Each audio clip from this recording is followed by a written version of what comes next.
Proses kita menggali berbagai fakta ilahi yang berasal dari firman-Nya dan menginternalisasikannya sehingga terbangun menjadi logika ilahi dapat dikatakan sebagai tindakan membangun kehidupan iman. Kata iman dari kata Yunani pistis yang diterjemahkan dalam kamus Strong sebagai be persuaded, come to trust, atau jadi terpengaruh, berhasil diyakinkan.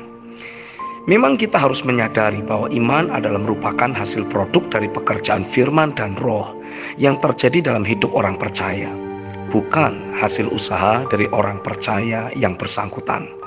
Tapi tindakan orang percaya yang bertekun untuk menggali ayat-ayat firman, mencari berbagai fakta ilahi yang ada di dalam firman-Nya, dan kemudian menginternalisasikannya untuk terbangun menjadi suatu logika ilahi di dalam hidupnya adalah sama dengan mengkondisikan atau memposisikan diri untuk mengalami bekerjanya kuasa firman dan roh yang melahirkan kehidupan iman yang agresif. Yakobus 1 ayat yang ke-25 dan Yakobus 2 ayat 17-18. Semua orang percaya seharusnya bertekun untuk melakukannya, terus mengkondisikan diri untuk bisa lebih meyakini fakta ilahi yang ada di dalam firman-Nya daripada fakta lahiriah yang disajikan oleh sekelilingnya. Di saat kita mulai menggali firman dan menemukan fakta-fakta ilahi yang bertentangan dengan fakta lahiriah yang banyak diterima atau diyakini oleh kebanyakan orang, kita harus menginternalisasikan fakta ilahi yang ada sebagai suatu upaya untuk memposisikan diri guna mengalami bekerjanya roh terobosan yang membuat kita menerima kuasa untuk mengubahkan fakta-fakta lahiriah yang ada jadi sesuai dengan firman-Nya atau fakta ilahi. Saya berikan suatu contoh. Jika kita menelaah catatan yang tertulis dalam Matius pasal yang ke-6 ayat 25-34, kita akan mendapatkan ada banyak fakta-fakta ilahi yang bertentangan dengan fakta lahiriah yang selama ini kita yakini. Yang pertama adalah merupakan hal yang tidak normal untuk orang percaya mengalami atau merasakan kekhawatiran dalam hidupnya. Alasannya adalah karena ada Bapa di sorga yang selalu memelihara kita di dalam kesetiaannya. Tapi faktanya, hingga sekarang ada banyak orang, termasuk orang-orang percaya, yang masih terus hidup dalam kekhawatiran. Yang kedua, Yesus menjadikan burung pipit yang tidak pernah menabur ataupun memiliki gudang penyimpanan sebagai contoh dan perbandingan. A. Tidak ada burung pipit yang khawatir akan masa depan atau hari esoknya. B. Tidak ada burung pipit yang didapati stres atau depresi karena kekurangan makan. C.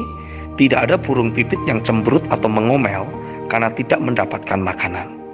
Mereka semua memuji Tuhan yang dalam kesetiaannya selalu memelihara hidup mereka.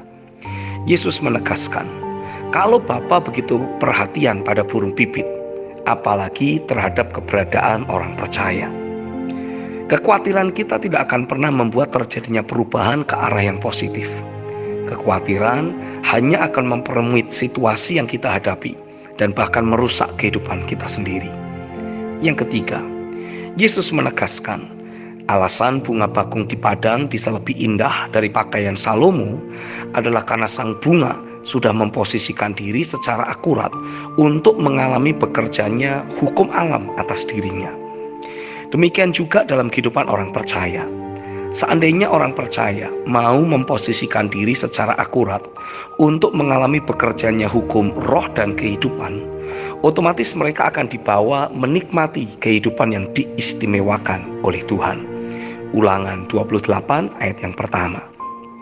Yang keempat, ada Bapa di sorga yang mengetahui semua kebutuhan kita, dan Dia sudah menyediakan pemenuhan kebutuhan tersebut bahkan sebelum kita menyadari akan adanya suatu kebutuhan dalam hidup kita.